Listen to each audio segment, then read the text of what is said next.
السلام علیکم، welcome to Star Poetry Centre. آپ سن رہے ہیں توبۃ النصوح کی قسط نمبر 5۔ تو آج قسط نمبر 5 ہے اور ہم نصوح کے حالات پڑھ رہے تھے کہ وہ خواب کے عالم میں اپنے والد سے ملتا ہے، اس کے والد اسے قبر کے حالات اور وہاں پہ اپنے اعمال نامے اور دنیا پہ کیے گئے اپنے اعمال کے ضائع ہونے اور پیچھے رہ جانے والے لوگوں کے دعا درود کرنے کی وجہ سے ان کو ملنے والے سکون کے بارے میں بتاتے ہیں اور سخت عذاب کے بارے میں بتاتے ہیں کہ جو لوگ غافل ہیں ان کو سخت عذاب ہو رہا ہے اور وہ پھر سب کچھ دیکھتا ہے وہاں پہ، اور یہ سب حالات چل رہے تھے۔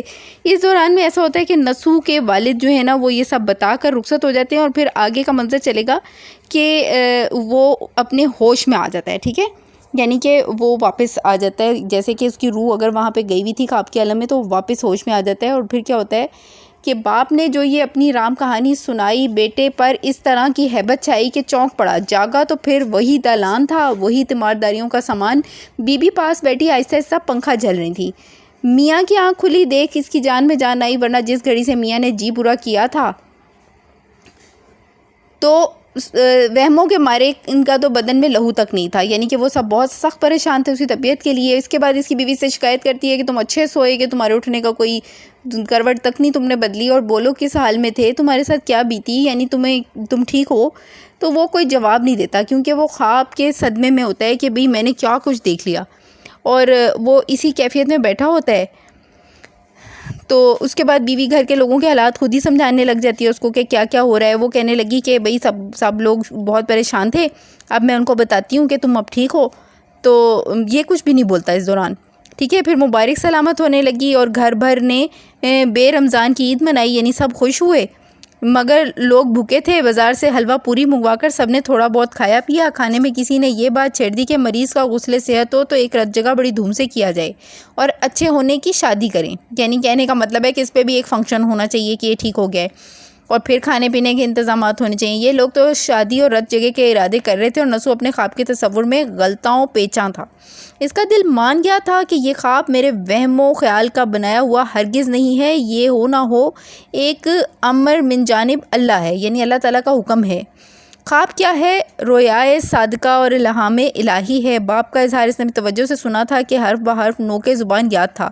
جتنے الزام باپ پر لگائے گئے تھے غور کرتا تھا تو سب اپنے میں پاتا تھا، بلکہ باپ کی حالت سے اپنی حالت کو مقابلہ کرتا تھا، کچھ نسبت نہ تھی۔ ان مرحوم کا یہ حال تھا کہ نماز روزے کے پابند، وہ وظائف کے مقید، معاملے کے صاف، بیوپار کے کھرے، لوگوں کے دیکھنے سے محتاط، پرہیزگار، متقی، دیندار، اور یہاں نماز بھی تو تھی اور بھی تو گنڈے دار، یعنی کہنے کا مطلب ہے کہ نمازیں بھی ہم سوچ سوچ کے پڑھتے تھے۔ عیدیں تو ضرور، اس واسطے کہ عید سے بڑھ کر مسلمانوں کا کوئی تہوار نہیں ہے، اس سے بھاری کوئی میلہ نہیں ہے۔ برس روز میں یہی 2 دن تو ساز و سامان کی نمائش کے ہوتے ہیں۔ کوئی اپنے نئے شاندار کپڑوں میں اکڑ رہا ہے، کوئی گھوڑے کو چھیڑ چھیڑ کر کداتا ہوا قصدن لوگوں کی بھیڑ کو چیرتا پھاڑتا چلا جا رہا ہے، کوئی نوکروں کو ہٹو بڑو سن کر پھولا ہوا ہے، کوئی کرائے یا مانگے کے تانگے پر سوار گاڑی بان سے کہتا ہے چودھری کیسا سڑیل تانگا بنا رکھا ہے، گدا ہے تو میلا، پوشش ہے تو پھٹی، نہ بیلوں کے گلے میں گھنگرو، نہ پہیوں میں جھانجھر، خیر اب عیدگاہ کا وقت قریب ہے۔ یعنی کہ ذرا سے خود اچھے کپڑے پہن لیے تو دوسروں کو طنز کرنے لگ گئے، نواب بن کے اچھے کپڑے پہن کے اکڑ کے باہر نکلے اور پھر لوگوں کے اوپر تنقید کرنے چل پڑے۔ تو عیدوں پہ تو یہ رویہ ہوتا ہے۔ اتنا تو کر کے وہ آگے یکا جا رہا ہے، اس کے برابر لگائے چل، ٹھیک ہے۔ رہا جمعہ، اگر کپڑے خوب صاف ہوئے، دھوپ بھی ایسی سخت نہ ہوئی، دن ابر و بار سے پاک ہو، دوست آشناؤں سے ملنے کو جی چاہا تو جامع مسجد چلے گئے، یعنی جمعے کے دن کی ڈیٹیل بتا رہا ہے، ورنہ محلے ہی کی مسجد میں ٹرخالی، یعنی جمعے کی نماز محلے کی مسجد میں پڑھ کے جان چھڑا لی، یا دل میں تعویل کر لی کہ شرائط جمعہ میں اختلاف ہے، 5 وقتی کو تو کبھی فرض واجب کیا مستحب بھی نہیں سمجھا، صبح اور ظہر اور عشاء تو عمر بھر پڑھی ہی نہیں، کیونکہ عین سونے کے وقت تھے یہ۔ رہی اثر سو ہوا خوری اور سیر بازار، خرید و فروخت، دوست آشناؤں کی ملاقات، دن بھر کی ضرورتوں کو بالائے طاق رکھتے تو ایک نماز پڑھتے۔ مغرب کے واسطے تو عذر ظاہر تھا، وقت کی تنگی، کہ وقت بڑا تھوڑا ہوتا ہے، جب تک پھر کر آئے تو وقت نکل جاتا تھا۔ یہ تو اس عبادت کا حال تھا جس کو ثواب بے زحمت اور اجر بے تکان کرنا چاہیے، اور جس عبادت میں ذرا سی تکلیف بھی تھی جیسے روزے یا زکوٰۃ یا حد الوسع کوئی نہ کوئی حیلہ شرعی سے معاف رہنے کا سوچ لیا جاتا تھا۔ رجب کا مہینہ آیا اور روزوں کے ڈر کے مارے ایک عجیب طرح کا سہم چڑھا۔ سب سے آسان نسخہ یہ ہے کہ کسی طبیب کے یہاں آنا جانا شروع کر دیا۔ انہوں نے چند روز زندگی کے واسطے وہ بکھیڑے کر رکھے ہیں کہ روئے زمین پر ان کے نزدیک کوئی تندرست ہے ہی نہیں۔ یوں ملنے یا ملاقات کرنے جاؤ تو پان کے عوض نسخہ حوالے کر دیتے ہیں، اور جہاں ایک دفعہ دوا لی اور روگ لگا لیا، رمضان آتے آتے طبیعت خاصی محتاج مسل ہو گئی، اور حکیم صاحب کی بدولت روزوں سے بچ گئے کہ بھئی حکیم نے منع کیا ہے۔ یہ کہہ رہے ہیں کہ یہ عالم ہے یہ منافقت کا کہ روزے جب قریب آنے لگتے ہیں، وہ اپنے بارے میں کہہ رہے ہیں نسونا، کہ میرا یہ عالم ہے کہ جب روزے آنے لگتے ہیں تو رجب کے مہینے میں ہی مجھے ٹینشن لگ جاتی ہے کہ روزے آنے والے ہیں، اور جب روزے آ جاتے ہیں نا تو میں اس سے پہلے ہی حکیموں کے چکر لگانے شروع کر دیتا ہوں کہ بھئی میرے تو پیٹ میں گڑبڑ ہو رہی ہے، میرا تو سر درد ہو رہا ہے، مجھے تو فلاں تکلیف ہے، اور کہتا ہے آگے حکیم بھی تیار ہی بیٹھے ہوتے ہیں، وہ اس لیے کہ ان کا کاروبار چلتا ہی اسی چیز پہ ہے، تو وہ بھی کہہ دیتے ہیں بھائی تم آرام کرو، تمہیں تو خوراک لینی ہوگی، 3 ٹائم تمہیں کمزوری ہو رہی ہے، یہ وہ، تو میں یہ کہہ کے روزے ہی چھوڑ دیتا تھا، ٹھیک ہے۔ تو وہ یہ بات بتانے کی کوشش کر رہے ہیں۔ زکوٰۃ دینی پڑے، جب دیکھا کہ برس پورا ہونے کو آیا، بی بی کے نام پر زبانی ہبہ کر دیا۔ گھی کہاں گیا کھچڑی میں، جب بی بی پر زکوٰۃ کا وقت آیا تو پھر اپنے نام ہبہ کرا لیا، ٹھیک ہے۔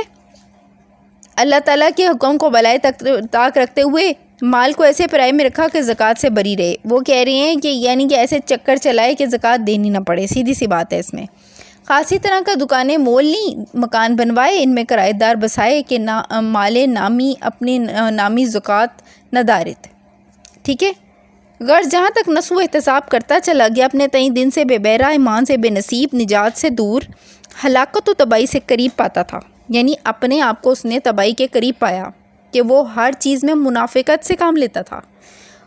جس عمل نیک پر نظر کرتا یا تو سرے سے اس کے اعمال نامے میں تھا ہی نہیں، اور تھا بھی تو ایک عمل اور سینکڑوں رکھنے، ہزاروں فساد۔ وہ 4 نمازیں بھی تو کاہلی اور بے دلی اور ریاکاری سے پڑھتا تھا۔ کبھی جاڑے کے دنوں میں یا افطار و سحور میں شریک ہونے کی نظر سے جو روزے رکھنے کا اتفاق ہوا تھا تو اس میں دکھاوے اور ظاہر داری کا نقص تھا ہی۔ تکلیف کی شکایت سے نیکی برباد، گناہ لازم۔ کبھی کسی بھوکے ننگے کو وہ چیز جو اپنے مصرف کی نہ تھی دی تو اس کو یوں عقارت کیا کہ ایک دفعہ دے کر 100 بار احسان جتلائے، اور یہ سمجھے کہ بیچارے محتاج کو بھر کے واسطے مول لے لیا۔ خلاصہ یہ کہ کوئی نیک عمل نہ تھا جو اللہ کے حضور وہ پیش کرتا۔ ان خیالات نے نسو کے دل پر ایسا اثر کیا کہ وہ بے اختیار ہو کر رویا۔ سبحان اللہ، یہ بہت بڑی سعادت ہے میرے نزدیک، جیسے اس شخص کے کریکٹر کو انہوں نے پیش کیا ہے کہ اللہ تعالیٰ ہم سب کی آنکھیں کھول دے اور ہمیں دکھا دے دنیا میں ہی، ہمیں توفیق دے دے، ہم پر اپنا کرم کر دے کہ ہم سب کی بھی آنکھیں کھل جائیں اور ہمیں یہ احساس ہو جائے کہ ہم کیا کر رہے ہیں زندگی میں، ٹھیک ہے۔